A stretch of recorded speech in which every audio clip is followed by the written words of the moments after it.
Marijuana History 101. Or should I say extremely brief Marijuana History 101. It's big, complicated, and we'll only be able to scratch the surface. So let's get started. The first thing that strikes one as odd when looking at the history of marijuana, which is also known as cannabis, is how very much legal it once was. In fact, it wasn't only legal, it just happened to be one of the largest agricultural crops in the world, including the United States. You see, cannabis can also be hemp. And just what is hemp? Well, it's by and large the most robust, durable, natural soft fiber on the face of this planet. Up until 1883, and for thousands of years before, cannabis hemp was the largest agricultural crop in the world. It had thousands of uses and products. The majority of fabric, lighting oil, medicines, paper, and fiber came from hemp. The first marijuana law to exist in the United States was a law ordering farmers to grow hemp. Benjamin Franklin used it to start one of America's first paper mills. The first 2 copies of the Declaration of Independence were written on cannabis hemp paper. Up until the 1800s, most of the textiles in the United States were made with hemp. 50% of medicine marketed in the last half of the 19th century was made from cannabis. Even Queen Victoria used the resin extracts from cannabis to alleviate her menstrual cramps. But the funny thing about industrial hemp was you couldn't get high from it. Yet, it was lumped in with the following, which also made little sense. Reefer madness. In the early 20th century, yellow journalism had surfaced. Articles depicted blacks and Mexicans as frenzied beasts who would smoke marijuana, play devil's music, and heap disrespect and viciousness on the readership, a majority of which happened to be white. Some offenses included looking at a white woman twice, laughing at a white person, or even stepping on white men's shadows. And this ended up leading to a law in the form of a tax stamp. A tax stamp that would not only include marijuana, but also hemp and cannabis medicines. It's speculated that hemp's potential for an abundance of new products was going to be in direct competition with other sources. And this, added to the reefer madness, led to the eventual downfall of all forms of cannabis. Popular Mechanics magazine had actually prepared an article entitled New Billion-Dollar Crop. Hemp was touted as being able to produce more than 5,000 textile products from its thread-like fiber and more than 25,000 products from its cellulose, ranging from dynamite to cellophane. Its superiority as a source for paper was also becoming known, especially with the development of hemp processing equipment. Now, the new Marijuana Tax Act was all fine and dandy, except for one thing. If you wanted to grow hemp, you needed to buy a stamp. But they weren't giving any out to anybody. And so, in effect, all forms of cannabis became illegal. Things pretty much stayed that way until World War II, when the government decided that hemp once again was a good thing and produced a video, Hemp for Victory. But by the time the war was over, hemp again became bad. And in 1948, when the marijuana law once again came into question, Congress recognized that marijuana was made illegal for the wrong reason. It didn't make people violent at all. It made them pacifists. The communists would use it to weaken America's will to fight. Congress now voted to keep marijuana illegal for the exact opposite reason they had outlawed it in the first place. And all through the years, report after report, commissioned by everybody, from the mayor of New York to the president of the United States, has come back with the view that marijuana should have no criminal penalty attached to it. Yet, marijuana remains as illegal today as it did nearly 70 years ago.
Marijuana.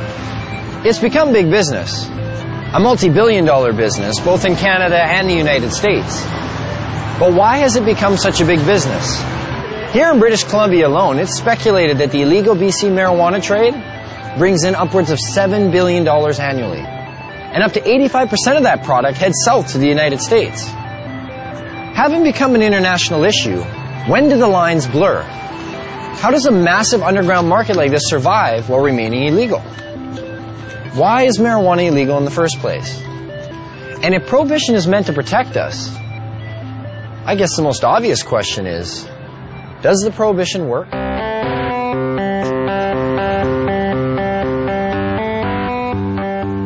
If prohibition worked, okay, if you could just wave a magic wand and say, this has gone away, I'd be all over it, you know. But the fact of the matter is that prohibition has never worked. You know, we've been here before. You remember the first prohibition, right?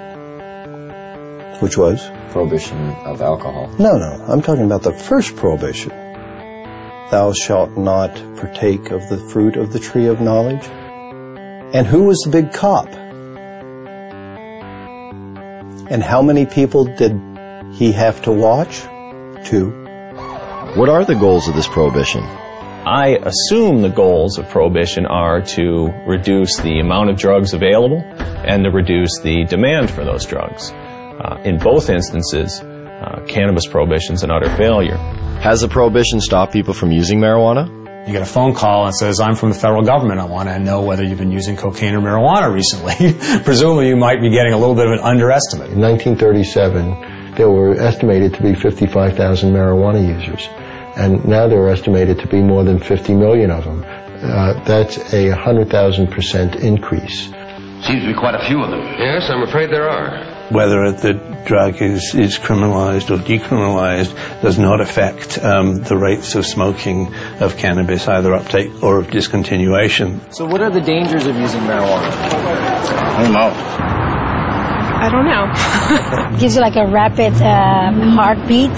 Smoker's cough. I'm sure it has some effect on your brain function, memory. I don't know, is there something unhealthy about moving slowly? It's not good for you. You're not fully conscientious of what you're doing. Thicken some membranes in your brain or something. Well, it's been science. I guess I'm being told it's been scientifically proven that marijuana kills your brain cells. That's the one I remember. Marijuana kills brain cells. I thought the same thing. You know, I didn't start smoking pot until about 5 years ago. I thought pot made you stupid. You know, I bought into it just as much as anybody did. I realized when I was like 30 years old that I was tricked. I was like, you gotta be fucking kidding me. 1974. The Heath-Tulin study. Ronald Reagan announces, the most reliable scientific sources say permanent brain damage is one of the inevitable results of the use of marijuana. Monkeys pumped full of marijuana, apparently 30 joints a day, had begun to atrophy and die after 90 days. Brain damage was determined after counting the dead brain cells of both monkeys who had been subjected to the marijuana and ones who had not. This study became the foundation of the government and other special interest groups' claim that marijuana kills brain cells. Here's what they didn't tell you. After 6 years of requests, how the study was conducted was finally revealed. Instead of administering 30 joints a day for 1 year, Dr. Heath used a method of pumping 63 Colombian-strength joints through a gas mask within 5 minutes over 3 months. They suffocated the monkeys. What they did is they put these gas masks basically on their face and they pumped pot into it, but without additional oxygen. So after X amount of time, the brain shut down. Well, if you suffocate, the first thing that's going to happen is your brain cells are going to die with lack of oxygen. So what they did is they suffocated the monkey, showed all these dead brain cells, and then went on to associate it by saying that cannabis use causes your brain cells to die.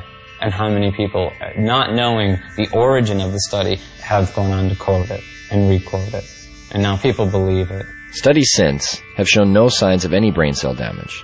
In 2005, new research suggested that marijuana could possibly stimulate brain cell growth. That study hasn't received the same attention. Another common belief, marijuana causes lung cancer. In the 1999 study by the Institute of Medicine that was paid for by the United States government, they had to use words like may and should cause cancer. We've been hearing for years them trying to say that it causes lung cancer, and we say, really, that's interesting because you can't even show us one case of cancer being caused by cannabis use alone. You definitely have to do it moderately because it does paralyze the cilia, but if it's not radioactive, you're probably not going to get cancer from it. Smoking can be harmful because of the proper use of smoke. Not as a result of anything in the cannabis plant, but because they're intaking heated plant matter into their lungs. People said, well, you don't know. We haven't been smoking it long enough. Look what happened with cigarettes. We've had about 4 decades, or more than 4 decades of experience. If this was going to show up, it should have shown up by now. Finally, a study came out just in the last month verifying that cannabis smoke does not cause cancer. It's different than nicotine. And the elements in the tobacco smoke do cause cancer, and the elements in the marijuana don't. There's no cases of marijuana-only smokers getting brown lung syndrome. There's no cases of marijuana-only smokers getting emphysema. Strange for a plant that's so dangerous. How come none of that?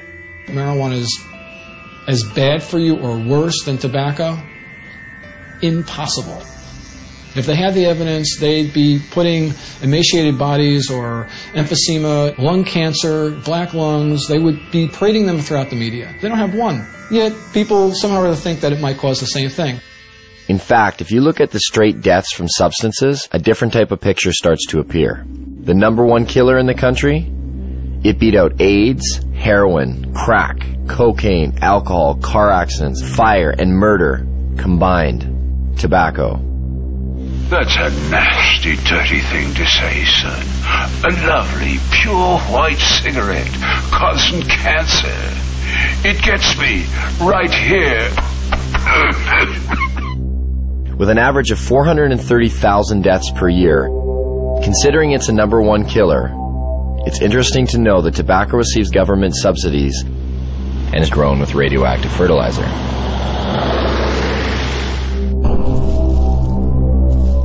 Now get out there and sell cigarettes! #2 on the list? If we don't include poor diet and physical inactivity, with well over 85,000 deaths a year, alcohol. As we look much further down the list, there are others that may surprise you. Caffeine comes in with 1 to 10,000 deaths a year. And some of our most popular pain relievers, non-steroidal anti-inflammatory drugs such as aspirin, still make an appearance with over 7,500 deaths annually. Where does marijuana lie in this? What kind of staggering number do we find? I don't know. 50,000? 250,000? 300,000? For marijuana, I'd probably say then 80,000. I would say it would be hundreds of billions. Get ready for it. Here it comes. There are no deaths from cannabis use anywhere.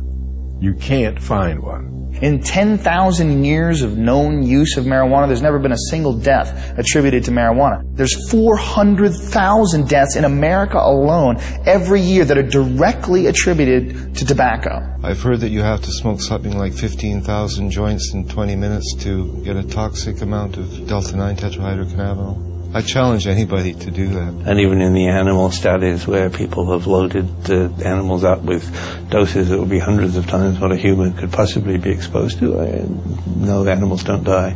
The LD50 seems to be astronomical. I mean, you can die from ingesting too much aspirin. You can die from ingesting too much coffee.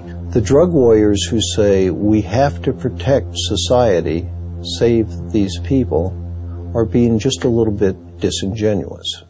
Not one university or medical facility has ever recorded a single death directly attributed to marijuana. But never mind that. There's other problems, other reasons to fear it. Take addiction, for example. There are more kids in addiction clinics for marijuana than any other substance. This must mean that marijuana is the most addictive substance today. It's undoubtedly true that there are more teenagers and kids in treatment for marijuana than all the other drugs combined. What the DEA never tells you is why that's true. A kid is caught possessing or smoking marijuana. He's taken to court. He's given a choice. Either you some horrible penalty, or you go to a treatment center. Obviously chooses to go to treatment, and goes to treatment there, he's considered an addict. But then the DEA gets to point to that stat and say, look at all these kids in treatment for marijuana. God, it must be because today's marijuana is not the marijuana that your parents were smoking. As far as I understand, only 3% of the people in treatment for marijuana are there voluntarily. The other 97% were told to by their guardian or told to by a judge. So you can choose between jail or treatment. And a lot of people choose treatment. It provides no basis for speaking about addiction. Anybody who is at all sophisticated about marijuana would rate them the way two researchers were asked to rate drugs in order of addiction. Nicotine was 1, alcohol was 2, then heroin, then cocaine, then coffee, and then marijuana. There may have been a couple of other drugs, but marijuana was at the very bottom, below coffee. This narcotic, unlike the opiates, the synthetics, and cocaine, is non-addictive. What do you mean by non-addictive? By non-addictive, it is meant that the user of marijuana, when deprived of the drug, will not experience the agonies of withdrawal. It is habituating, but its use can be discontinued.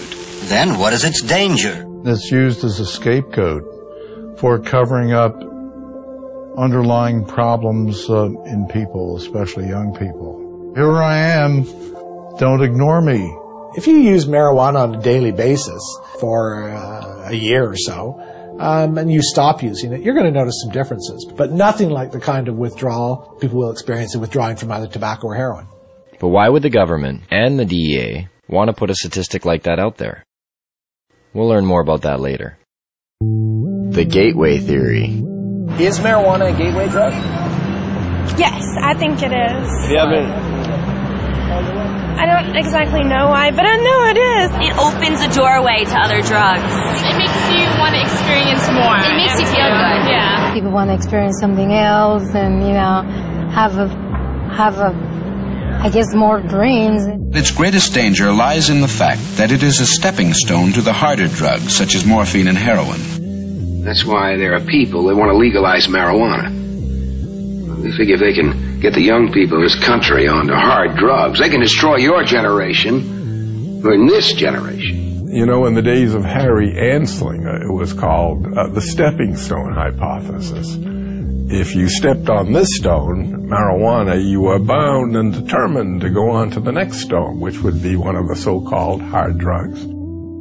Every time it's been studied and looked at and so on, they have never ever found that there's certainly nothing in marijuana that makes you want to go to anything else. There is no inherent psychopharmacological property of the drug which pushes one toward another drug. I'll smoke a joint. I want a bag of chips and fucking junk food. I don't want to go out and get ripped. I drink alcohol. That's my drug of choice. It could be said I started on milk. I mean, this is crazy. If I use marijuana, why does that automatically make me a candidate to black tar heroin? It's a nonsensical argument. In fact, only 1 out of every 104 marijuana users use cocaine, and less than 1 use heroin. The black market throws the dealers of soft drugs together with the dealer of hard drugs. So if you have a black market, and you have a dealer that's dealing in marijuana and LSD and everything else, and the dealer might say to you, hey, you want to try something stronger? Well, in that sense, because of the black market, because of prohibition, people may be more susceptible to seeing these other drugs and being willing to try these other drugs. And so what you see is that there is a gateway effect, but it's a gateway effect caused by prohibition and the blending of the hard and soft drug markets. Where does this leave us? Oh, wait. What about laziness? You will be useless to society if you use marijuana. But if that's true, well, there are about 50 million people who smoke marijuana in America, and over half of the Canadian population who've tried it. And yet, both societies seem to flourish. And just look who some of these people are. Stephen Jobs developed Apple Computer smoking pot. Ted Turner developed CNN News smoking pot. Still smokes a joint every day. You go through every musician you like, from the Rolling Stones to the Beatles to Led Zeppelin, they all smoke pot. Snoop Dogg, Willie Nelson. Come on, Bill Clinton, he didn't inhale, man. He didn't inhale, yeah. Don't be so naive. Virtually every presidential candidate has now copped to using marijuana at some time in his or her life.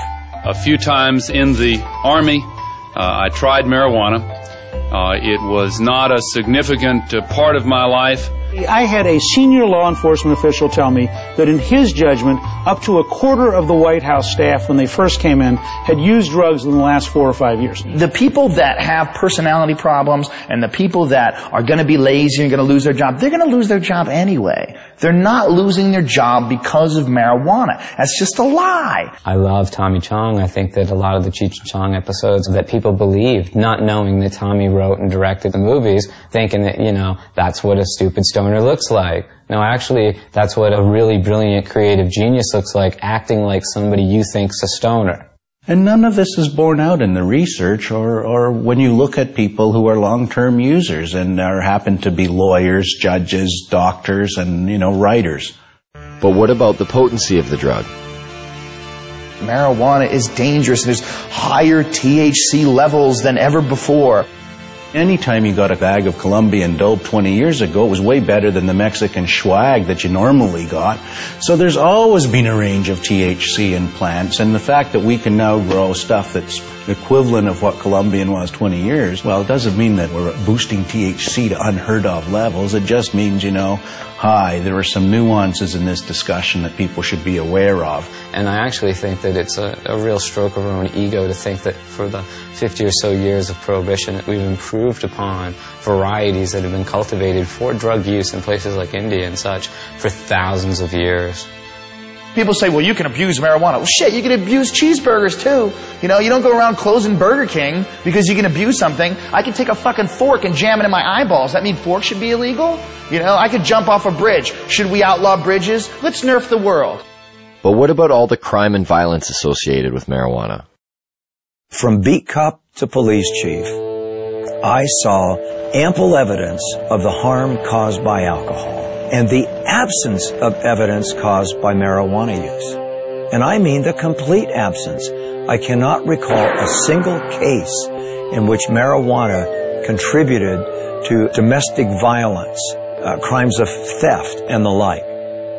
You want to know what a weed smoker looks like? You're staring at one. You know, like, I'm a weed smoker. I'm not, like, crazy or, you know, I'm not stabbing you right now. Most of the violent crime that's committed, or most of the crime period that's committed having to do with drugs, is people who are on drugs committing violent crimes. If you make it legal, if you make it cheaper, you make it more available, you're going to have more violence, more addiction, Tom, that is more not crime. true. Stop lying to us. Oh, now come on. Stop lying to us. That is not true. You know, don't tell me that. I've smoked pot, Tom. But I've admitted it. I've done it. I've done all of the big three. I've done tobacco, I've done alcohol, and I've done marijuana, Tom. Guess what? Marijuana's the least of the three, pal. You guys prove me wrong or whatever. I want to hear someone that has smoked too much weed and went home and beat his wife and beat his children or whatever, like you see on booze. The only big issue on alcohol is drunken driving and binge drinking among college students. Otherwise, you can drink to your heart's content. There are far more crimes committed under the influence of unadulterated, if you will, emotions. Anger, rage, jealousy. A lot of our understanding is driven by what's in the paper and on the television and the radio these days, and we get extremes, and the black and white thinking is reinforced, I think, by that. If only there was something to compare it to. Something that was prohibited at one time but is now regulated. So we could see what the difference might be. What could that be? What could that be? Under prohibition of alcohol, everything got worse. Everything.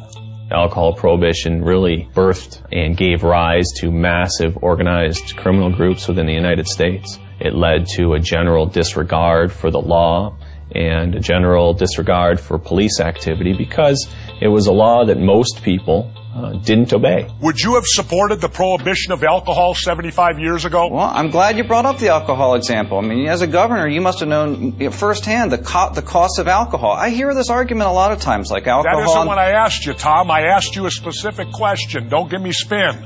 I said, would you have supported the prohibition of alcohol 75 years ago?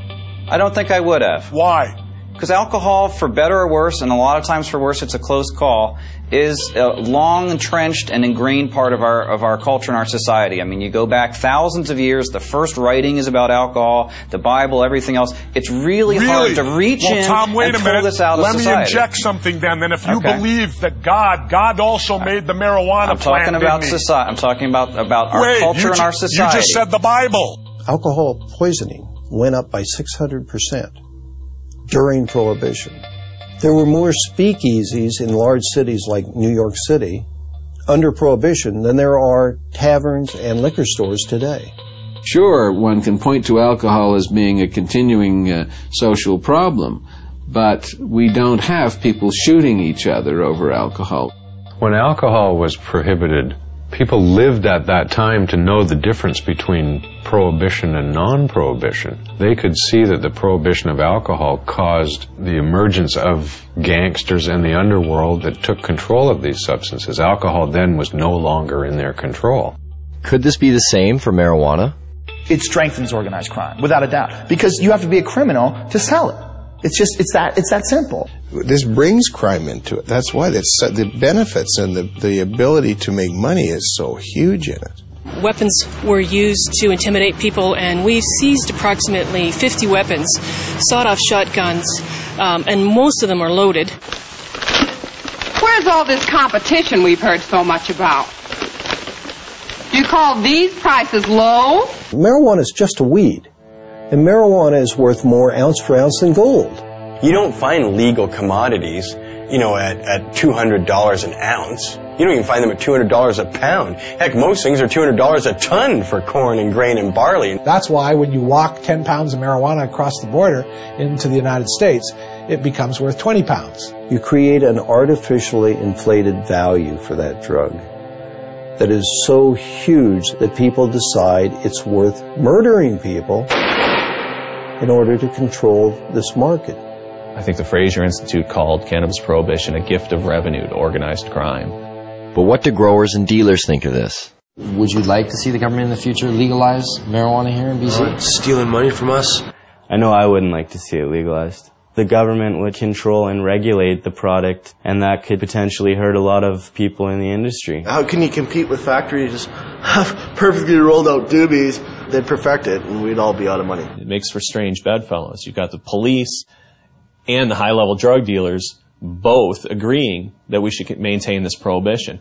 Well, when you got high-level drug dealers saying prohibition is good, you might want to scratch your head a little and think, well, shoot, why would they want to continue prohibition? I can't imagine why a grower who's making $150,000 or $300,000 a year would ever want to see marijuana legalized. I mean, the last thing a grower wants is sensible policy. The madness continues and they continue to get rich. You know, Betty, I'm going to bring this up at the business meeting tomorrow. You make the penalties stiffer?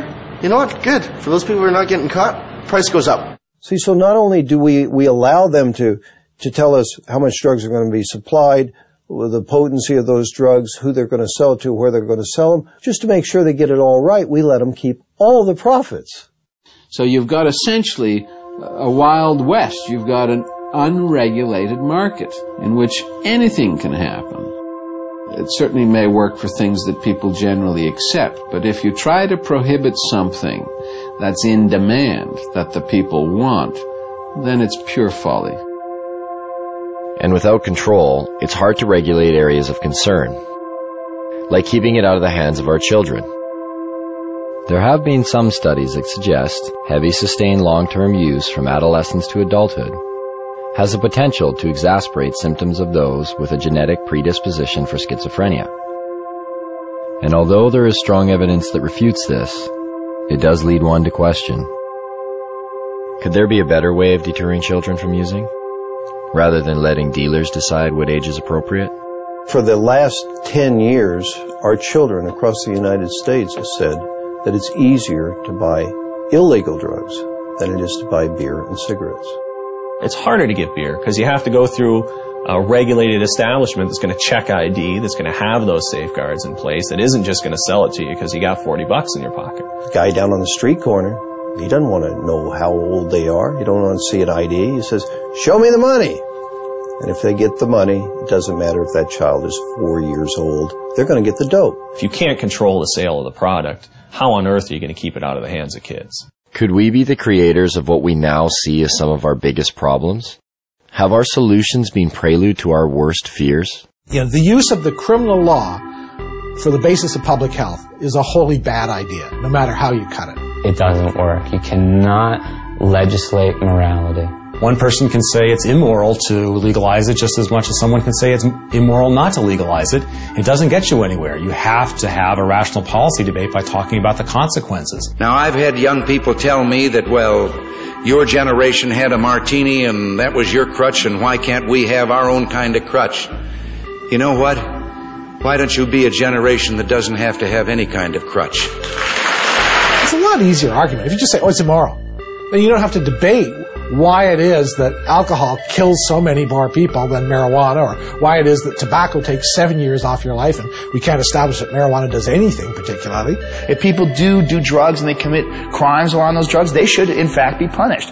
But you can't punish someone for something that hurts no one. We should legalize marijuana, tax the hell out of it, and put every dime back into the healthcare system.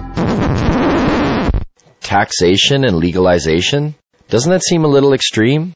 Wouldn't it be better to just decriminalize? The distinction is simple. Legalization of marijuana makes it a product that is legally available to adults. That doesn't mean that there's unregulated distribution, unregulated sale, and unregulated use. The decriminalization of marijuana still makes it an offense. You're not going to go to jail for it under a decriminalized model, but society is still saying no, no, no, no. It doesn't address the problems of organized crime, and it doesn't create a situation where you have retail sales. Decriminalization is just kind of a goofy concept. To say that it's legal to own something, to use it, to possess it, but not to produce it or sell it, just seems like this illogical position, because where did this stuff come from? It's the worst of both worlds. Sends out an incredibly bad message. It should be controlled like alcohol, like tobacco. The total impact for the U.S. budget from legalizing marijuana and taxing it at rates like alcohol and tobacco is somewhere in the $10 to $14 billion range. It can be used to pay for healthcare costs. It can be used to rebate to lower taxes and give people lower tax rates. It can be used for highways, for hospitals, for national defense. It's $14 billion and can be used for whatever its best use is. The production or the harvesting, the packaging, the sales of marijuana could be handled essentially the way we handle alcohol. You sell to a kid, you sell to somebody under the influence, your license is in jeopardy. That license ought to be hard to get and easy to lose. It seems to make sense. It's a little jarring, but nowhere are these issues more relevant than here in BC. Yes, marijuana is illegal here. And yes, police actively pursue growers and dealers. But that doesn't stop the market from thriving. It's believed that the illegal BC marijuana trade industry employs anywhere from 90 to 150,000 people. And the product is now known around the world. It's even been given its own name. BC Bud. Bud. BC Bud. British Columbia Bud. I don't know what you are meaning. BC Bud? BC Bud. You guys know what BC Bud is? No. You guys know where British Columbia is? No. Isn't it in Britain? No, it's in Canada. When I say BC is famous for pot, weed and hippies, mountain, sea, marijuana. I used to think of the beachcombers back in the days, but now I just think of that BC Bud. Do you know what BC Bud is? No. Oh, it's really well known. BC Bud is bud that comes from British Columbia, and that's why they call it BC Bud or Beasters. Dude, you got the Beasters? Yeah, I got the Beasters, which means you got bud from BC. You know what the word grow up is? I'd say it's pretty common knowledge here what a grow up is. People do them in their houses or in their basements. I'm surprised it's not in their dictionary. A grow up is something that happens inside somebody's house, like one of our friends or something, and they just grow weed inside their house.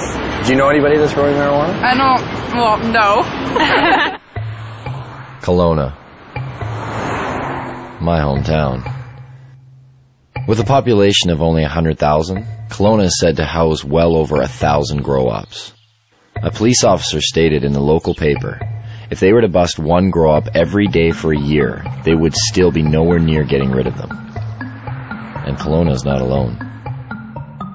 Where are they in BC? They're everywhere. They're in every single corner of the province. There is no community in the province that doesn't have grows and hasn't had an increase in grows. But the fact is that there's thousands and thousands and thousands of grow-ops all over British Columbia. And the most common thing you hear when they rate a grow-op is from the neighbors is, I had no idea they were growing pot on my street.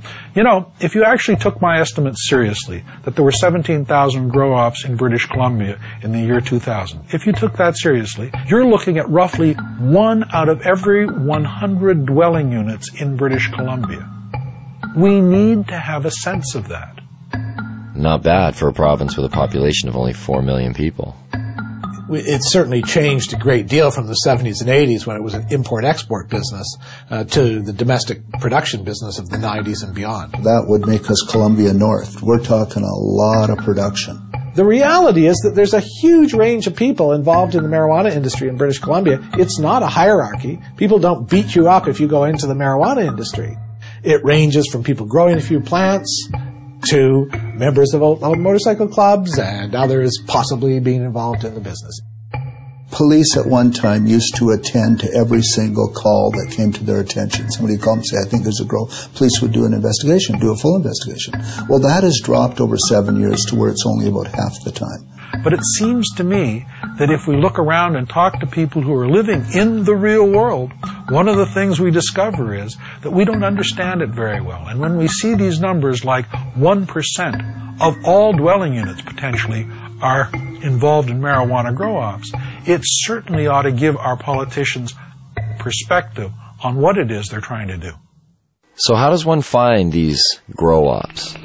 For police, it involves the use of forward-looking infrared cameras that can detect the above-normal heat radiating from a grow-op, or the sniff test. But if all else fails, this, Grow Watch. Communities have become so flooded with grow-ops in BC that some neighborhoods have started their own watch programs. This one, set up by the Chilliwack RCMP, even has an education package with phases: training, neighborhood cooperation, certification. Once certified, you are able to hang this sign which shows that you are a neighborhood that does not approve of marijuana grow operations. There are questions provided to citizens in order to aid them in identifying a grow-op.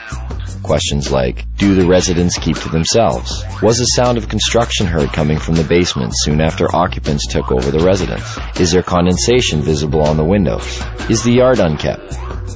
The education package does state that a positive response to one or some of these questions does not necessarily indicate that the residents are involved in criminal activity.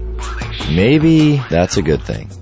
But why is it that grow-ups are popping up in virtually every neighborhood of BC?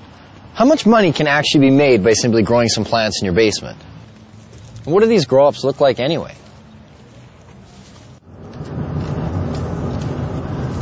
We finally got a grower. Right now we're driving to meet them. It's around 8 lights. It's not a huge show. This is what they use for clippers and stuff like that. When they hire clippers to do a show, you put these on, and if people are looking from the outside, it just looks pretty much like you're wearing sunglasses.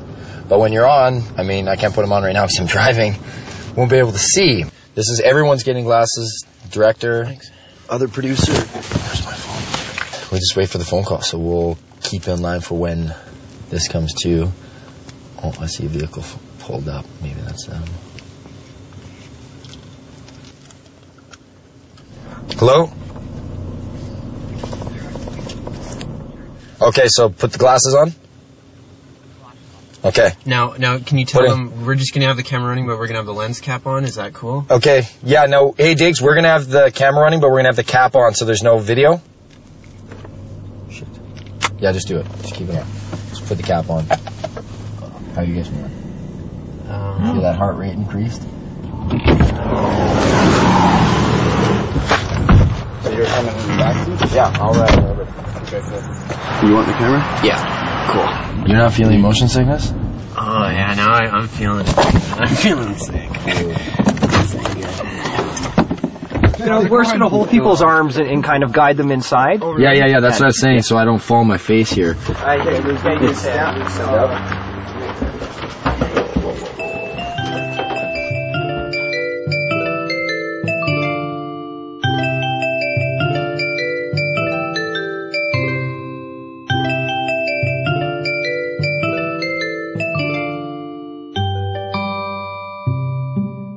A real grow-op. The grower admitted that this wasn't the biggest of grow-ops. In fact, it was probably on the small end of the scale in terms of size. But I really didn't care. There are just so many things to see. The lights, the tools, the power, the pots, and of course, the marijuana. What do you guys do for the smell? I noticed there's like a big... Well, we got this carbon filter here or whatever, and it just kind of filters the air in there, and then it goes underneath the house, and we have it so it goes into like a dog shed. So like I'm in the beginning stages and I'm learning. Over here, there's also another room in there. So you have a total of, is it 8 lights? 8 lights, yeah, they go on 12 hours. This one runs 12 hours in the daytime, this one comes on 8 at night. Did you say like the majority of the guys you know are just growing to earn some extra money? Yeah, it's like they have normal jobs and, you know, they're normal 9 to 5 type of guys. The grower told me he cropped out about every 2 months, and every crop was worth about $20,000. That's $120,000 a year. Even though this was a small grow-op, the numbers didn't seem small at all. If those kind of numbers are coming out of a setup of 8 lights, what kind of numbers are coming out of the big ones? And where do you find them? Well, it would seem just about everywhere. Barges, semi-trucks. Whether it was for the mobility of it, or whether it was an attempt to disguise the smell of burning marijuana, of growing marijuana, in any event, it's unusual for that reason. Even in train cars? Yes, it seems as though even our beloved caboose cannot escape grow-up fever. When we read that 20 train cars were buried underground to grow marijuana, busted or not, we had to see this. So we set out. But not before asking our sound man if we could use his SUV, and coaxing him with a little free gas. Where we were going, we would need it. We're in the boondocks, way up here. You wouldn't want to go over that puppy. This is what they brought up diesel fuel to power the generators in. With how much they were growing and how much the generators needed, I mean, that's a full truckload there. And finally, after a few hours on the highway and climbing up the side of a mountain, we get there. We had to go into 4 low just to get up here. And you can see I'm dressed right. I'm in jeans and frickin' sneakers. Fuck. My feet are cold. There's no neighbors. Like, look to the right. There's nobody there. Nobody here, nobody there. I mean, I imagine they're probably laid this way. They've been obviously following you, like where you're getting your diesel, where you're getting the tanks, where you buy 10 train carts, where you buy 150 lights. These are diesel pumps. And it looks like there's still diesel leaking in these things here. This is how you got down there. Just want to make sure it's okay to down here. I feel like I'm going into a cave. All right. Watch your feet there. Not as cold under here. About 8 train carts down that way, I'm guessing. So I can even see to the end, and then 2 deep. Each one is 2 deep. Down here, 2 deep. Down the next one, 2 deep. 3, 4. There's numbers on the wall. And then what they did is they cut them to make doorways, and that's how you have your hallways going into each one. There are water reservoirs here. And you see 1, 2, 3. You're like, okay, that's quite a bit. But then there's this one, and that one, and another one at the end. Look at these things. Like, no wonder the cops just left it. Moving this shit would be a pain in the ass. Yeah. These train carts, I see why they bought them. They got a deal. They're like all rusted in the bottom. We could start growing here tomorrow. There's still dirt and fertilizer ready to go. Oh, here, who wants a little leftover plant there? Look at this. Just look at all this wiring right here.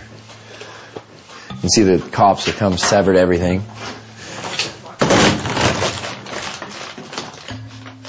What are those chains for? Chains are where they were hanging the lights. The reason why they use the chains, because then they can adjust the height. You know what? Actually, you want to get me to run all the way down to see how far away I am? So I'm going to go to the end here and just show you how deep this is. And this was all filled with plants. Whoa. I'm at the end. Now I can hardly see over there. It's just like lights to me. This is how far away, like to give you an idea just how big this is. Oh, it's a trek just to get back to where you guys are. And you're going to see a lot of repetition because here it goes again. Bang. All the way down. When it said in the paper 20, it's got to be 10 long and 2 deep each one, because then you get your 20 carts. Man, I wish we could have seen that while it was still rolling. That is crazy. You wouldn't know there's a law here. Check this out. Cannabis Day. An actual day dedicated to marijuana. And take note, this takes place on one of the busiest high-traffic blocks of BC's largest city, Vancouver. Marijuana? It's everywhere. Consumed and sold in every imaginable way. Pipes, bongs, joints, baked goods. It was hard to imagine that nearly every person attending this event was breaking the law, and yet no one seemed to care. The police were there, but not to bust people. They held traffic for the band to play for Cannabis Day.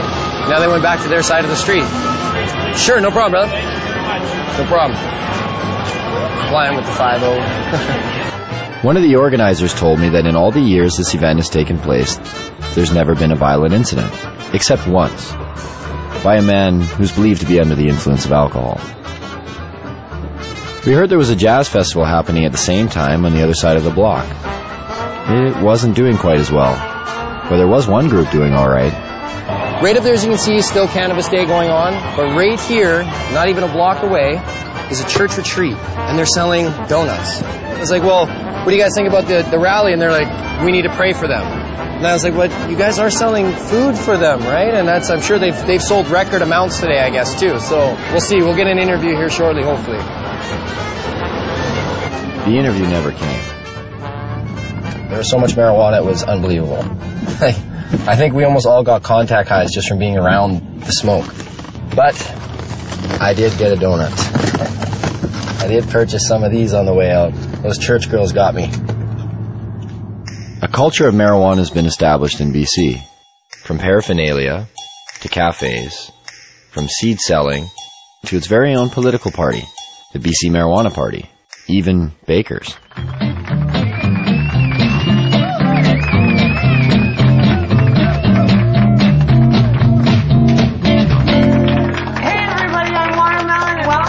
Vaudeville cooking show, Baked and Baking, where we're going to revolutionize the cooking show and we're going to let you guys in on the action. Meet Watermelon Girl. She's made a name for herself as BC's only drug dealing, nudist, comic, pinup, baker. Did I get all that in? She was arrested for selling her cookies down on Wreck Beach. A nude beach. Is this for real?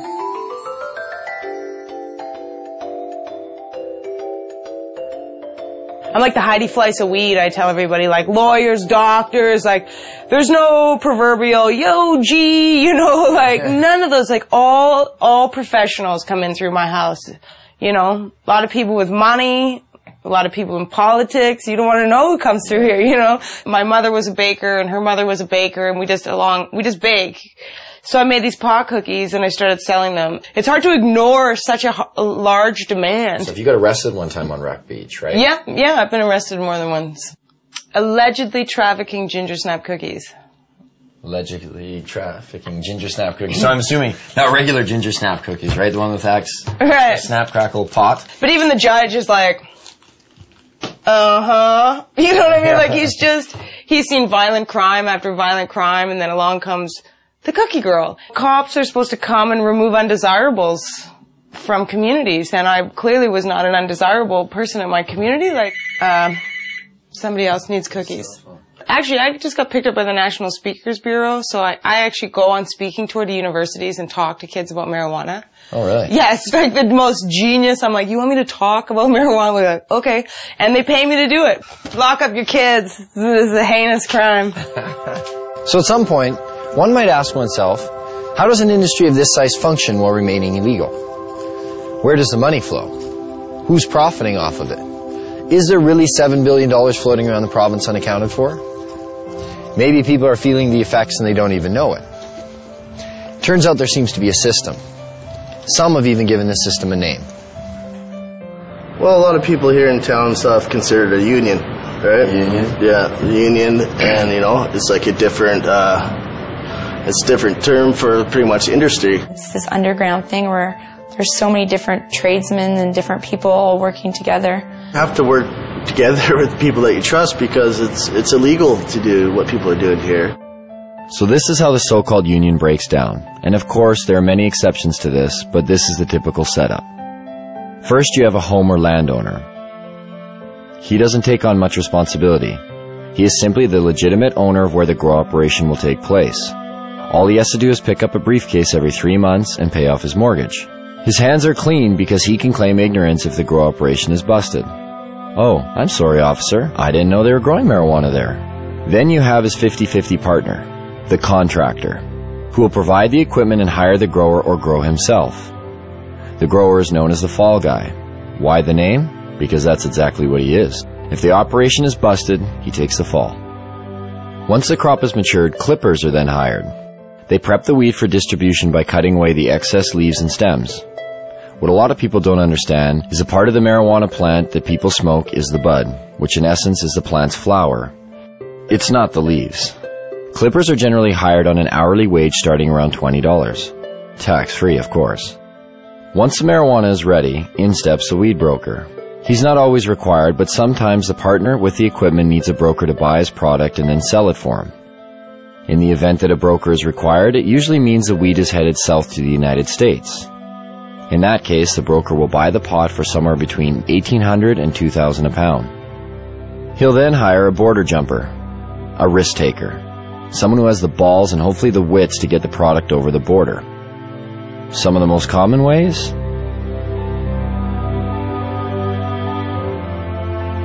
The border jumper's fee varies with each trip, but they're always well paid. Once the product has reached the broker's U.S. connection, it will earn about $3,000 a pound. The farther south it goes, the more it makes. If it manages to make it all the way out east to areas like New York, the price is driven even higher, somewhere between $3,500 and $6,000 a pound. Stricter laws demand higher prices and in turn provide more profits.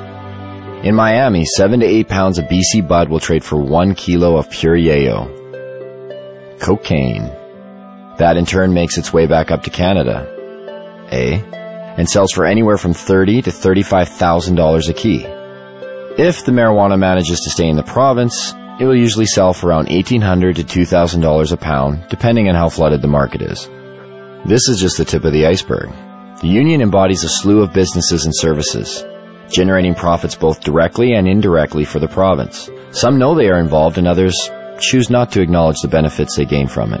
Carpenters build tables, rooms, sheds, and anything else that's needed for a grow show. Brand new homes are being built expressly for the purpose of housing a marijuana grow operation. Electricians set up lights, wire the electrical components, divert power if necessary. Hardware stores provide construction materials to build rooms and grow operation structures. Hydroponic stores supply lights, nutrients, soil, and other equipment needed to grow. Seed sellers provide, seeds. Clone growers create clones from other marijuana plants to aid in quicker grow cycles. Real estate agencies market houses to growers, unknowingly, but they profit all the same. There are some realtors, though, who are directly involved in the union and will actually cater to growers' needs, finding houses in secluded areas with big basements and power that can be spliced and stolen. Mortgage brokers and lease brokers who help growers with poor credit get the houses they need to start up. Banks who have minimal security to prevent illegal money from being deposited. The way it works now is deposits over $3,000 are sometimes questioned but are left up to the teller to decide whether the deposit is suspicious. If they believe it is, they may put a note on the account. It isn't until a $10,000 deposit that a mandatory FCAC form is filled out and sent away. But it is possible for $9,999 deposits to go through with little question. Oh, you sold some motorbikes. Cool. Oh, you sold your boat. Neat. Thanks for the business. You get the point. Lawyers and law firms provide counseling on how to make grow money legit. They help set up and incorporate LTD companies and holding companies to launder money. They also provide legal counsel to keep busted growers out of jail. the electric company who makes money off of enlarged electric bills due to excess lights. The only time they seem to get involved is when they think someone is stealing the power. Law enforcement receives budgets to fight the cultivation. They create special task forces like the Green Team to specifically target marijuana. Canadians spend $300 to $500 million annually on law enforcement and the justice system to enforce marijuana laws. Police also receive the benefits of seizing growers' and dealers' assets. And last, but definitely not least, everyday businesses. Bars, restaurants, clothing stores, boat dealerships, car dealerships. The money funneled indirectly through various everyday businesses. Growers and dealers like to spend money on everything. These growers, after they crop out, it's like they won the lottery. You can tell the ones who are selling it. The more they sell, the more bling bling they have on them. Do you think they just hold it themselves and tuck it away somewhere? No, they buy houses, they buy cars, they buy boats. They'll purchase restaurants, they'll purchase, whatever they're into. Maybe that's why we got busted. We got too carried away. You can tell yourself you're not going to let it go to your head. But I said the same thing. But when the money comes in so easy, you get accustomed to that lifestyle, and before you know it, you become a steamer. You become a hot rod. And that's what it comes down to. Yes, organized crime moves a majority of the product once it's available on the market. But there aren't a lot of bikers out there watering plants. It's mom-and-pa operations. It's young guys who see opportunity.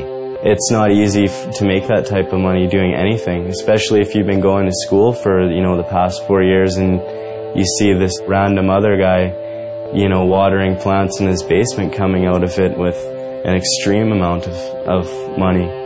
Interesting. You have your degree. Yeah.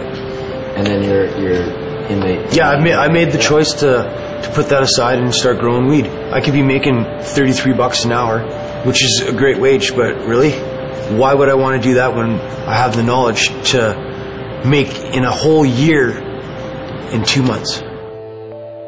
What have we learned so far? Well, one, the prohibition hasn't reduced the demand, and it certainly hasn't reduced the supply. Two, it's a steady source of revenue for organized crime, which in turn attracts young people because the money is so easy. And three, being an underground market actually creates crime and violence. And yet, the only one paying the costs for all of this are the taxpayers, people like you and me. Even further, this whole deal is over a drug that seems to pose no more of a threat than the substances we already regulate. At the very least, why isn't this up for debate? Dwight Eisenhower once spoke of a military-industrial complex. Have we built up a marijuana prohibition complex? The real war on marijuana didn't start until 1972. And President Nixon said, it's all the Jews smoking pot. And he really said that. When Nixon got into this with this war on drugs, he had things that he wanted to do. He had an agenda. A lot of the information that was kept and warehoused in the Library of Congress and also at major universities was actually recalled and destroyed. The Nixon report that came out through his administration was called the Schaefer Report. It was by a Republican governor, and when he studied it and gave an answer, you can pick this report up, pick up any page, open it, and if you actually have experience with cannabis, you'll realize they're telling the truth. And then when it came back saying that marijuana was essentially harmless, he totally ignored it, so we're going to launch a war on drugs anyways. Didn't even print as many copies that Congress and the House would have been able to see. 1970, beginning of the war on drugs. 76 New Jersey troopers became detectives. I was one of them. They designated 1/3 of us undercover. I happen to fall in that 1/3. That's where I spent the next 14 years of my life. What we were targeted on was the pot smokers. There was a very good reason we were targeted on pot smokers. Most of them were protesting against the Vietnam War. Now, if you could arrest that whole group of people because they were smoking pot, you didn't have to have a Vietnam War protest, which Mr. Nixon thought was a pretty good idea. So when President Nixon declared the civil war that we're living in right now, the drug war, in 1972, it was really a war on marijuana. It really didn't kick in until the 80s when Reagan, took over his presidency of the U.S. Ronald Reagan, he said, these young people, they get together, they read books, they smoke marijuana, and they talk. Like these three elements were a recipe for disaster. How do I feel about legalizing marijuana? Am I for it or against it?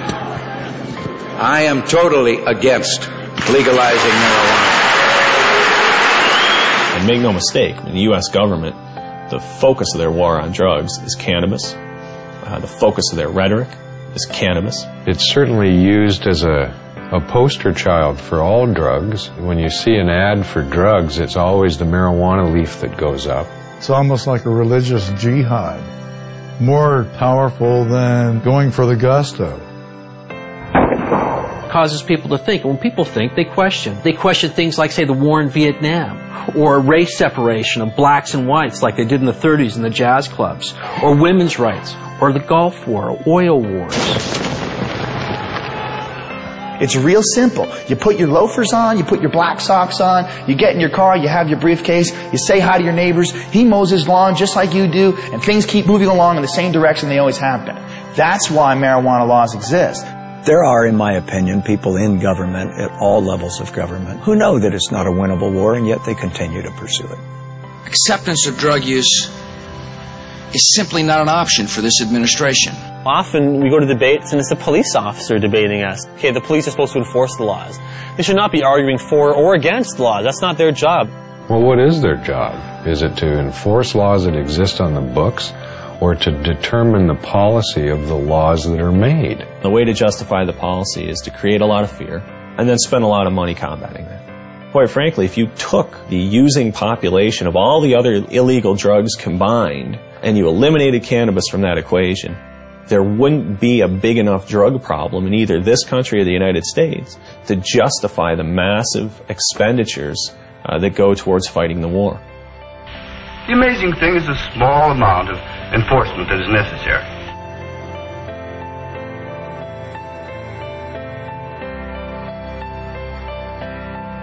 $400 million is spent annually in Canada arresting and prosecuting marijuana crimes.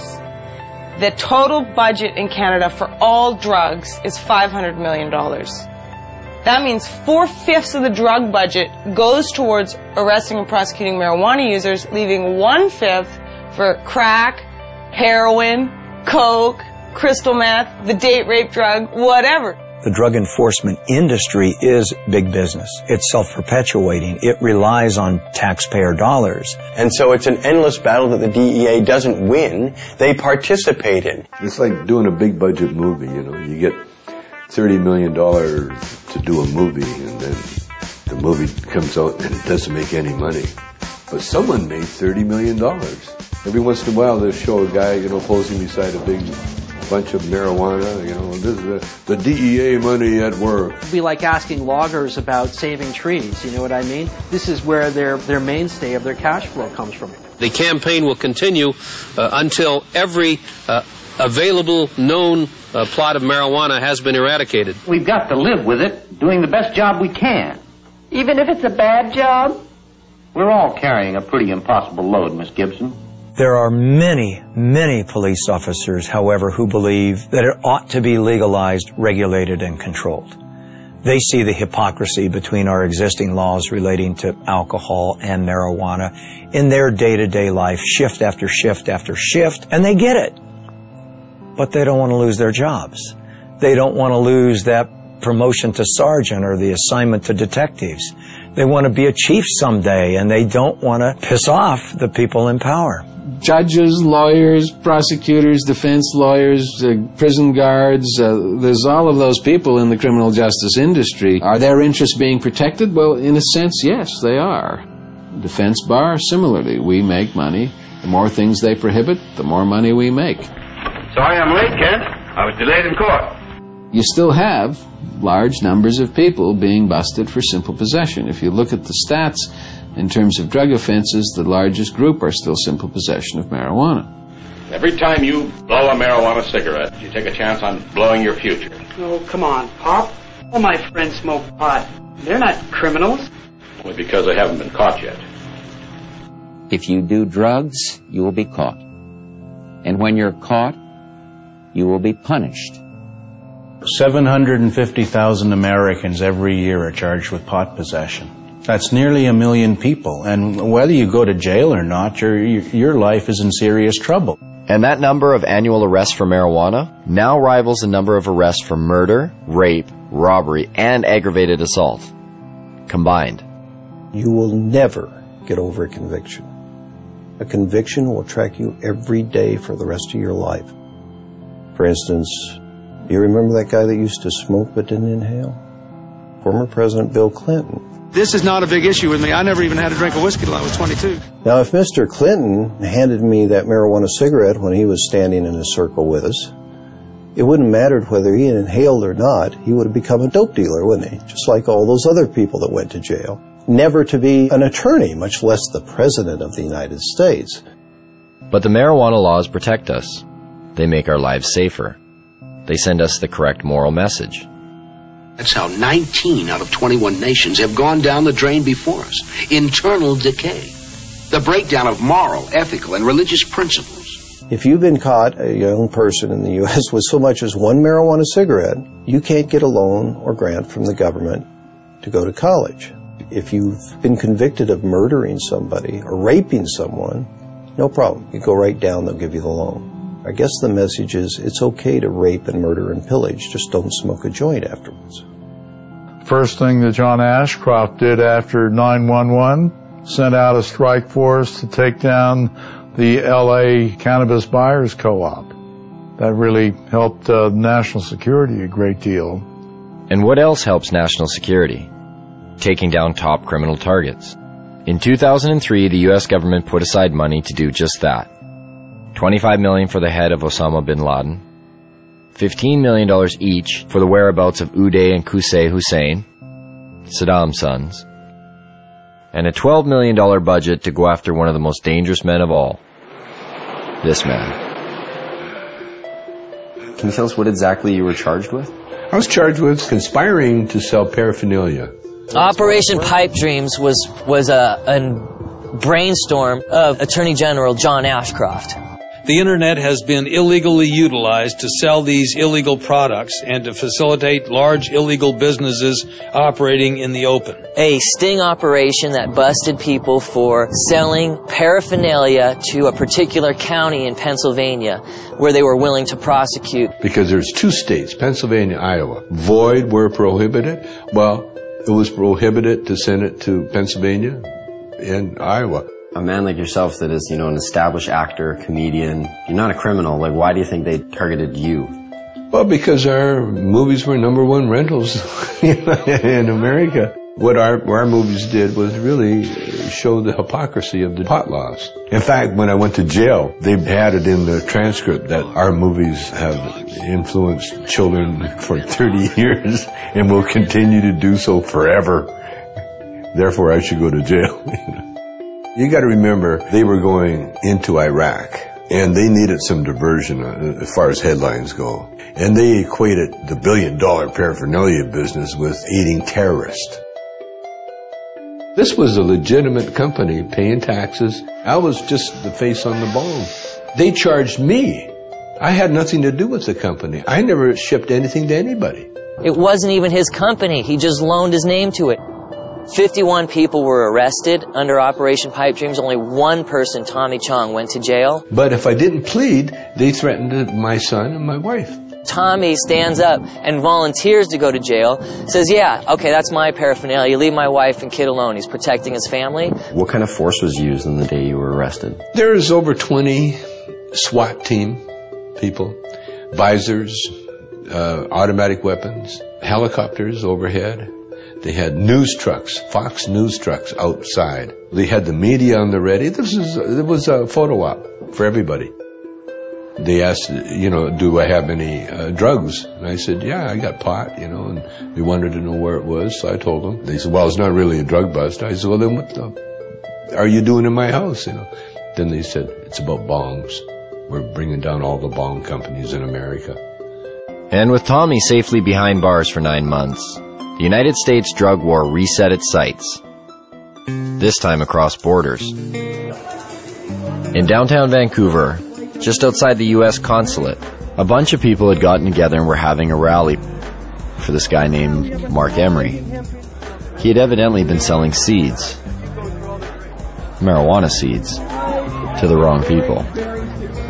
Let me tell you, the DEA wants me because I am very good at what I do. Well, obviously, I'm the most dangerous man alive. Like, really. Like, no wonder I'm facing life imprisonment without parole for something that no one's ever gone to jail for here in Canada. No one's ever gone to jail for seeds, not even for a day. Mark and 2 of his employees are facing life in prison in the United States. Not Canada, the United States, for selling marijuana seeds over the internet. Vancouver police came in here with a warrant for an extradition, but we were taken then to North Fraser Correctional Center. Correctional Center of the year 2002.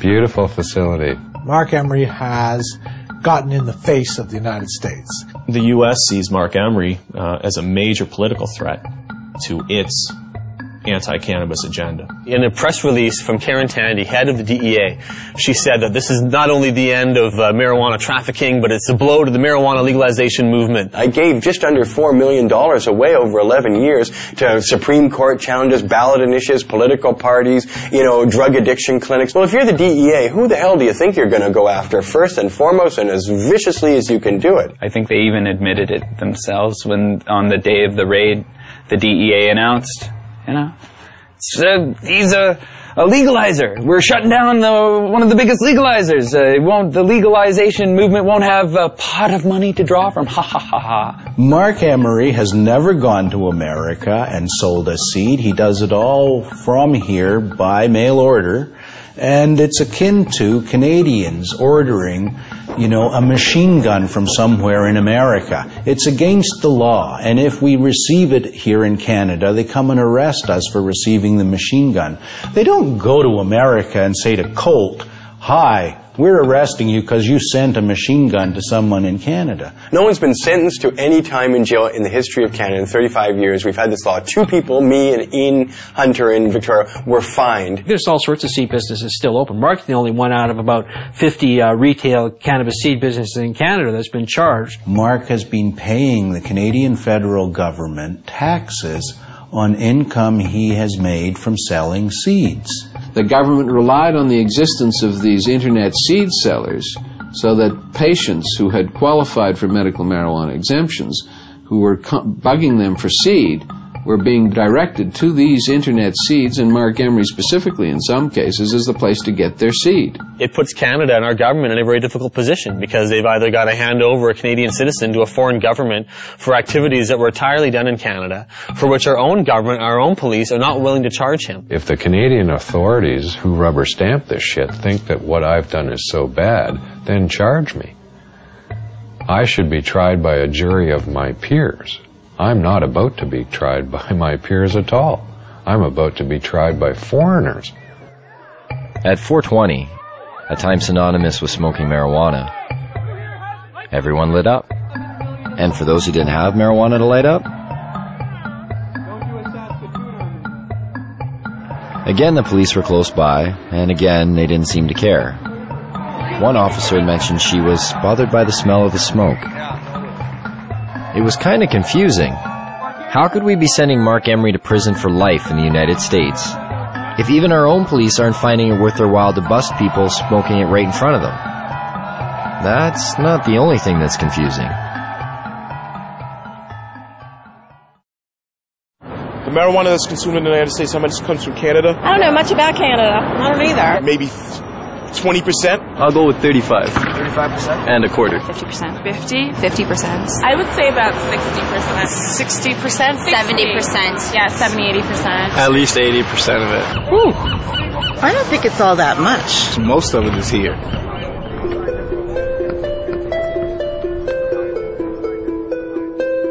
We're getting the drug czar saying, BC Bud. This was when some of the people in Canada were trying to get marijuana legalized. John Walters went up there and said, what you're talking about is passing a law that will allow you to export poison to my country. When we talk about poison, exporting poison, what do we export to Canada? Cigarettes. 430,000 people die in the United States every year from ingesting cigarettes. 5 million around the world. So who's exporting the poison here? Of the 6 million people who could benefit from treatment and need it in the United States today, 60% are dependent on marijuana. Lies. They invited me. I'm sorry. I wasn't sure who invited him and why he came here yet again. He's been here before. He needs to shake his head. So how about him shutting down the cocaine that's coming across the border? How about him shutting down the guns? Sometimes you feel like you've stepped into Alice in Wonderland. You've gone through the looking glass. In fact, more Colombians die from U.S. tobacco than Americans die from Colombian coca products. So what's the drug war really about? Because if you don't want American tobacco in your country, America will go to war in a trade sense with your country. You have Canada engage in cannabis policy reform and taxing and regulating cannabis, and all the scare stories haven't come true. You have an awfully hard time sustaining your own domestic policies. What do you think would happen between Canada and the U.S. if Canada were to legalize marijuana? There's been rumors that, they're like, we'll shut down the border. I don't think so. I've heard that too, but then my question is, would you want L.A., in the dark and thirsty? If you do that, then we're not going to ship oil, we're not going to ship water, we're not going to ship electricity. It's not going to happen. We're too important to each other. The softwood lumber people going to stop doing business? Are the fishing guys going to stop doing business? Are the people who manufacture stuff back and forth across the border going to stop doing business because pot's legal here? Business interests aren't going to sit still for losing millions of dollars a day because of border wait times simply because Canada takes a different domestic social policy on cannabis. Yes, business interests.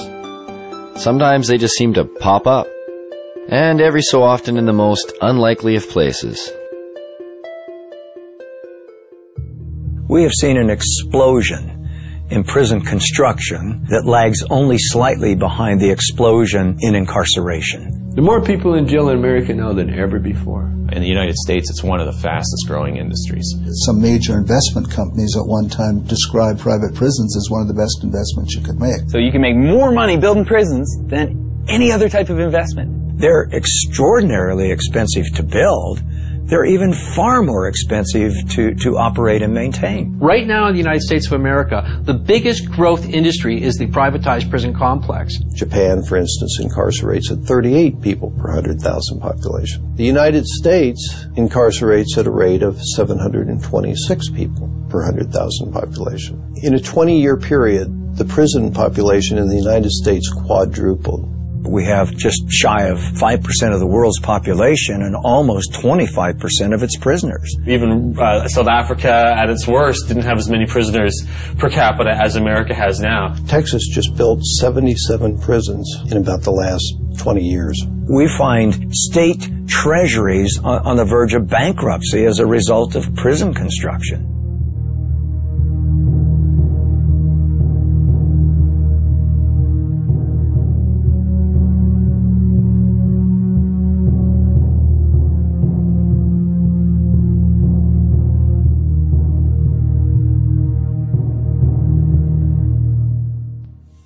Some think there won't be room for them in jail. We'll make room. We're almost doubling prison space.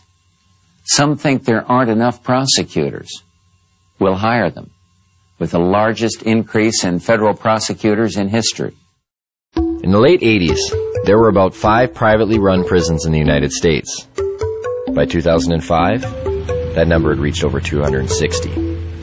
As soon as you've accumulated a certain amount of capital from building prisons, you can start investing that in ensuring job security, ensuring there'll always be more prisoners around to require more prisons. We have private prisons? What the fuck is that? How did that happen? How can you profit over people going to jail? That's scary. That's a bad, bad sign. Our society is in deep, deep, deep trouble if nobody's looking into that. Correctional guard unions have become powerful lobbying groups, pushing for longer sentences on less serious crimes. California's has become one of the most powerful in the state. The California Department of Corrections budget rose from $923 million in 1985 to $5.7 billion in 2004. Between 1977 and 1999, overall local and state spending on corrections across the country grew 946%, almost 2.5 times the rate in which spending on education increased. And prisons aren't the only thing money is being spent on. There are millions of drug tests per year. There's money to be made on that. It's huge. It started off with people saying, we really need to test people in dangerous occupations. Things like police officers should be tested, pilots in airplanes. Then somebody said, well, our athletes, we should probably test them for drugs too. Then somebody came along and said, well, it's not just the professional athletes. How about the athletes in colleges and high schools? They need to be tested too. Then they thought a little harder and they said, well, suppose we just test everybody that goes out for an extracurricular activity. That should be constitutional because they don't have to do that, you know. So now if you want to join the chess club at school or the French club, you got to pee in a bottle. Now they're pushing to make laws to test all children at school. All the studies show this doesn't have anything to do with whether kids use drugs or not. So it looks to me like this has a lot more to do with the money that's being made for drug testing. Can you imagine how much money will be involved if we can randomly test every child in school? A lot of these places that have been urine testing have refused to continue to do it because the only thing that these urine tests are finding is marijuana. The other drugs that people take dissipate from their systems fast enough to not be found. If they smoke a marijuana cigarette, 28 days later, if they pee in a bottle, they're going to show that they've had a drug. But if they use a hard drug, heroin, cocaine, methamphetamine, in a long weekend, nobody can tell that they've used that drug. So what does that say to our young people? It says if you don't want to get caught, don't use the soft drugs, use the hard drugs. It's not just urine anymore, it's hair and saliva.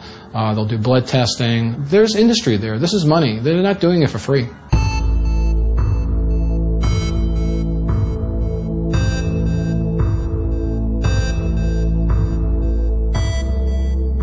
The most profitable industry in the United States is pharmaceutical. Dollars involved is just staggering. Could it really be? Has medicine really become that profitable?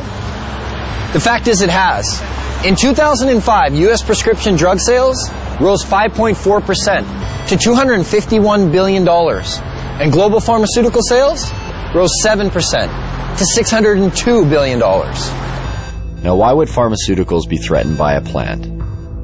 The answer may be as simple as one word: natural.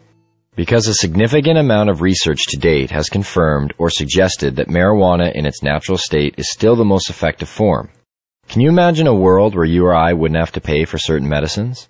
After dealing with about 10,000 patients over the last 15 years, I would say that over 200 different medical conditions respond favorably to cannabis. It appears to have benefits that we never ever knew about. Glaucoma, epilepsy, muscular dystrophy, arthritis, multiple sclerosis, wasting syndrome, nausea, chronic pain, depression, anxiety, hepatitis C, cancer, chemo, AIDS patients. Is there a product out there today that provides as many medical benefits as cannabis?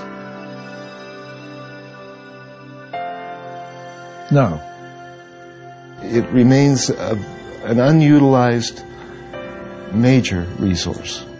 The way to riches in the pharmaceutical industry is to have a drug which can be patented. Cannabis is problematic right from the start because it's a multi-molecule drug. In 1930, it wasn't possible to patent plants.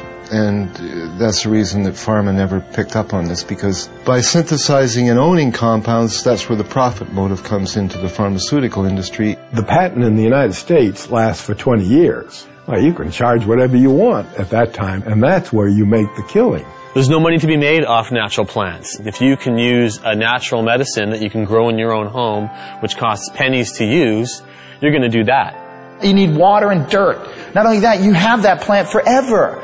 Prime motivation behind any drug company is to make money, and as much money as possible. They're corporations, and corporations, everybody knows that it's like that diffusion of responsibility thing. There's so many people working for corporations that they lose their humanity. So those are potential customers for these pharmaceutical companies that are not there if they're using a natural plant. It's unlimited. You grow more, you get more medicine. Pharmaceutical companies don't want you growing your own medicine. The government supported a small drug company by the name of Unimed to take a synthetic THC, tetrahydrocannabinol, and to put it into capsules to be used as a oral medicine. This became Marinol. This THC in Marinol is exactly the same 21 carbon molecule that's in herbal marijuana. But it's not the same as medical marijuana. It's not a crude mixture of things, and there's no guarantee that you get the same results. You can make a synthetic delta-9 tetrahydrocannabinol in a test tube. It'll have exactly the same number of atoms and the same arrangement. But how in the test tube can you put the electron spins together, the subatomic quirks and quarks, if you like, of that compound in the same way that a biological enzyme system will put it together?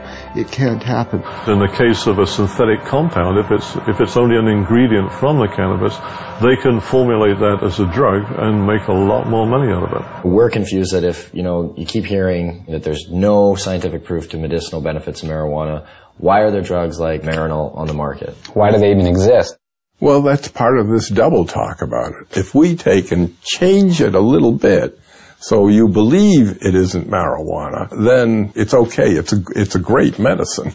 They're trying to make marijuana into medicine because it is medicine. Why did the government actually grow marijuana? I mean, the government has had marijuana programs that existed since the 70s. It's impossible for me to believe that the government even believes their own propaganda. What I do believe is this, that you can fool some of the people some of the time, and they're doing an excellent job of that. And for all the claims of these drugs being a more viable medicine because there's no high, we check some of the side effects. For Marinol, dizziness, feelings of exaggerated happiness, drowsiness.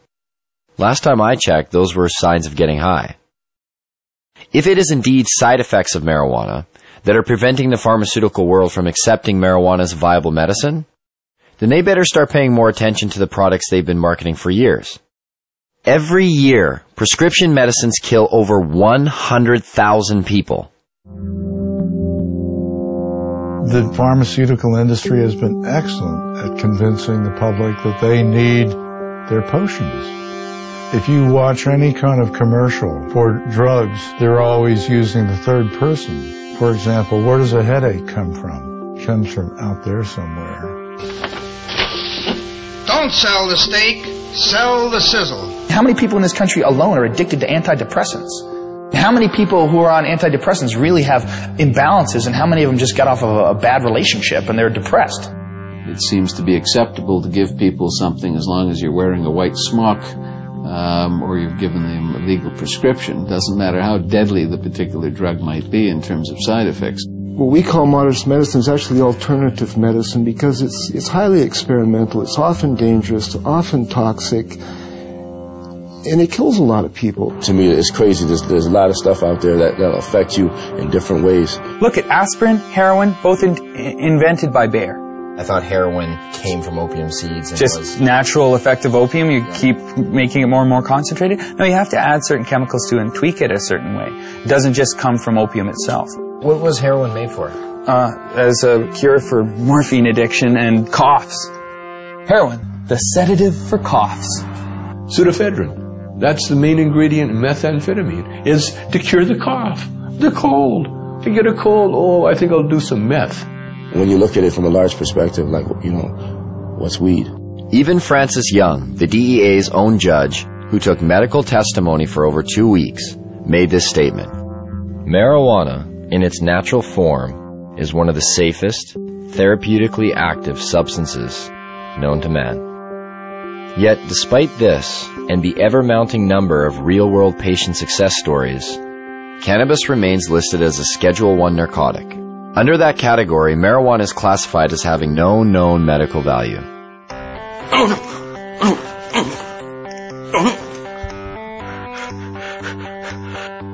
I have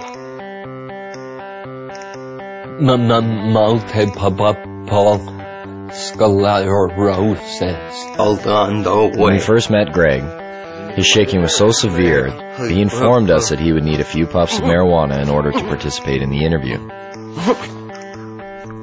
The difference was night and day. What do you say to those that say marijuana needs to be tested and regulated and have the high taken out for pharmaceutical companies to consider it a valuable medicine? That's a pretty, and I only mean this as a measurement. as to how much it is actually a pathetic thing to say. I mean, just look at me. Is it not blatantly obvious that I have just enjoyed however many tokes?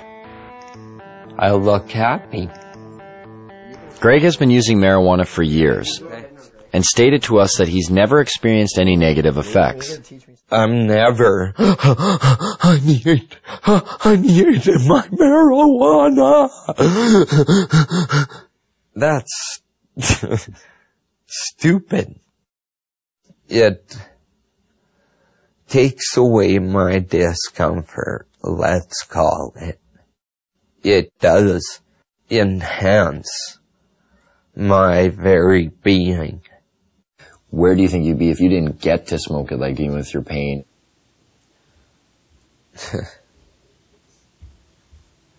I would have found a way. How does the training and education of medical doctors today work against the acceptance of prescribing marijuana as medicine? Well, it works against them because they're brought right from the beginning, right into the fold of the pharmaceutical industry. We're reading journals, they're reading these advertisements, or they're reading papers on drugs that were financed by the drug companies, or they're being seduced by the companies. Fancy dinners, a trip for a weekend. Would you like to have 18 rounds of golf? And some of them get outright money from the drug companies. I've met doctors who said when they first came out of medical school, they didn't know what to do. It was really overwhelming. They had live patients in front of them who needed help. They were very happy to have representatives tell them what medicines would be best for their patients. So doctors have a bias toward the products of pharmaceutical industries. They do not readily accept the idea that a simple plant or herb may be useful. I don't know if they think it's hocus pocus. I just think they don't feel that there's the kind of testing that they're used to. And that's the problem we have. What I try to impress upon these people is we're trying to put the science into it. And yet some people are very resistant to even attempts to do that. All of the funding is coming directly or indirectly from the drug companies. And these people, obviously, for obvious reasons, are determining the agendas. Now think of the lobbying potential behind the most profitable industry in the United States. Think of the power. And do they get their way?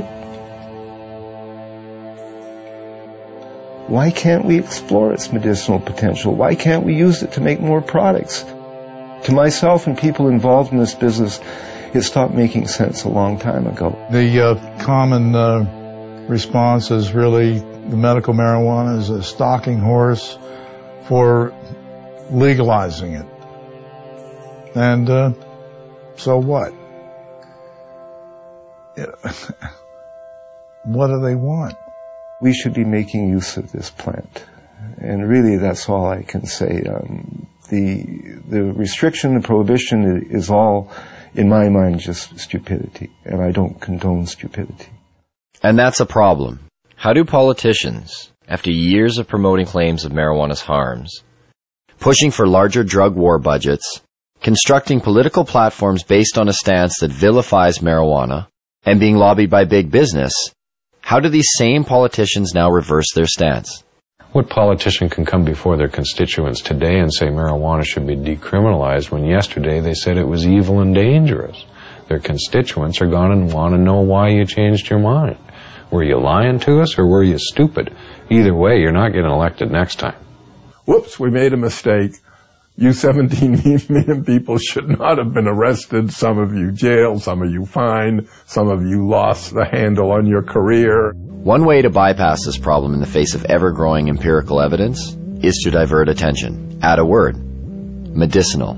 Put the word medicinal in front of marijuana, and you are now talking about something completely different if you're a politician. Why is there a perception that healthy people are affected differently and unable to fend off the detrimental consequences, whereas a person with a lowered immune system or terminal illness seems to experience none of these effects? Some people go home at the end of the day and they drink to kind of wash away the day, just like, that was a hard day, I need a few drinks, relax, kick back. So is that relieving pain? Maybe.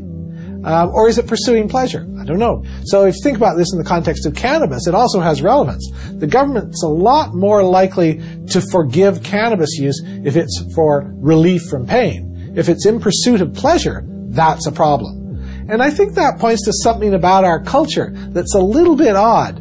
What works for one doesn't necessarily work for another. The father-son confrontation. Mom smokes like a chimney. And you have a drink every day and smoke too. It's not the same. Why not? You can get cancer. Your liver can rot away.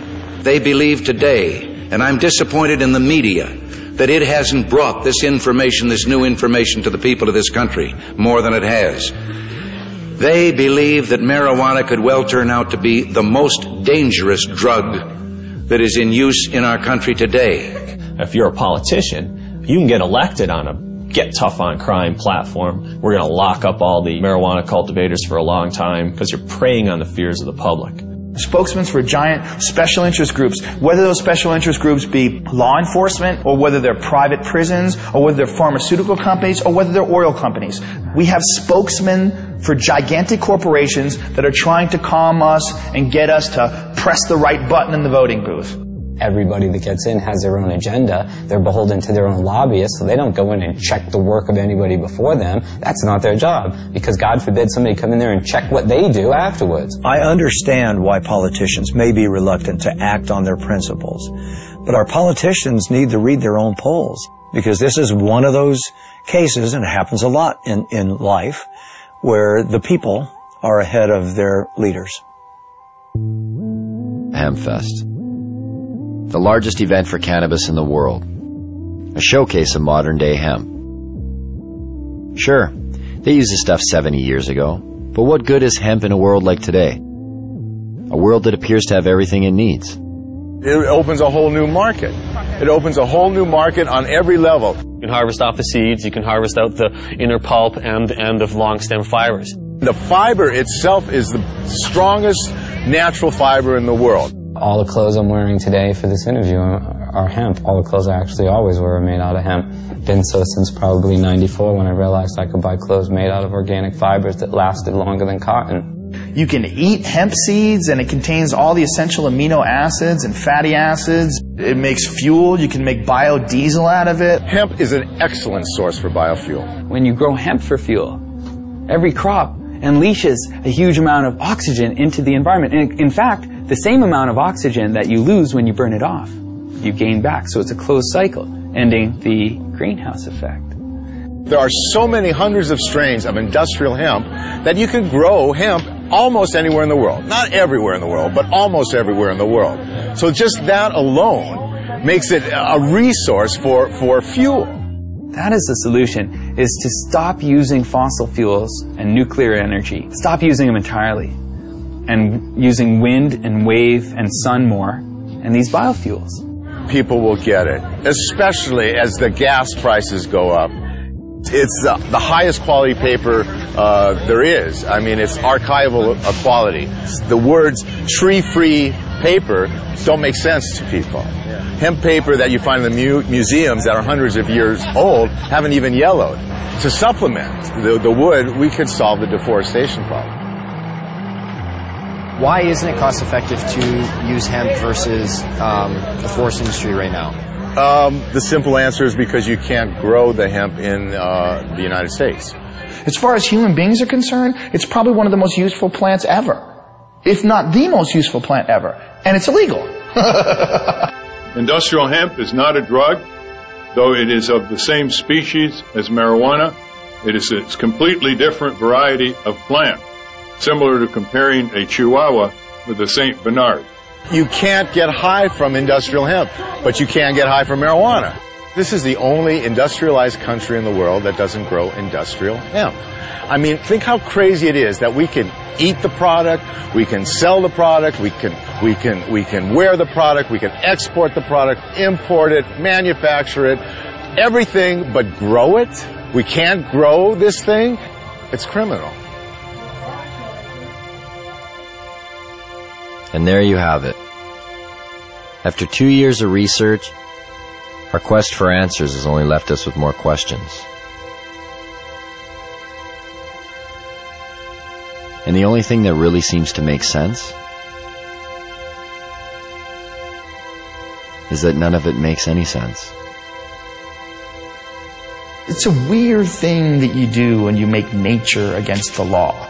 We're worried about things going extinct, and yet the policy on the most useful plants in the world is that they should all be eliminated and driven to extinction. Absolutely, they should still be concerned about youngsters using. But we're concerned about youngsters using alcohol, tobacco, driving automobile, whatever. But that it should be the kind of prohibition that it is now, rather than regulation, it cannot be sustained in a rational society. I believe it would be more ignorant of me to listen to somebody who's trying to oppress me than it would be to just ignore the ignorant and go on with what I think is right. Even now, this interview is being conducted. I smoke pot all morning. This is what I look like high. There's a great quote that life is a tragedy to those who feel and a comedy to those who think. And if you are a thinker and you look at the marijuana situation and you're not laughing, you're fucking dumb. Do you think marijuana will ever be legalized in Canada or the United States? Yes. I don't know about the United States, but it will be legalized in Canada. I won't be alive to see it. I used to believe it was right around the corner back in the 1970s. Check out the gray hair. I confess to being 61. I believe it will happen. I didn't used to. As recently as 2 or 3 years ago, I was convinced it was not going to happen in my lifetime. I wish you didn't ask me that question, but I would say I think it will be. It's always a possibility. It's, there can be breakthroughs to reason. All we have to do to end it is get 50% of Congress plus one human being to say it's over, and it's over. There's a movement in this country, and some people have more faith in it than I do. Maybe from hosting Fear Factor all those years, I've lost my faith in human beings and their intelligence. I think it's inevitable. I believe that the truth will set us free, and I think that truth is infectious, and I think that while cannabis per se is not addictive, learning about it quickly becomes. When I published Marijuana Reconsidered, I, in the last chapter, predicted that once people understood these things about marijuana, the prohibition would be gone. It would be gone in 10 years. Carl Sagan, who was a very good friend of mine, read the manuscript and he said, "Lester, you're so pessimistic. 10 years?" Well, here we are, 45 years later, and nothing has happened. Nonetheless, it can't help but happen. I mean, you can't sustain a lie like that forever.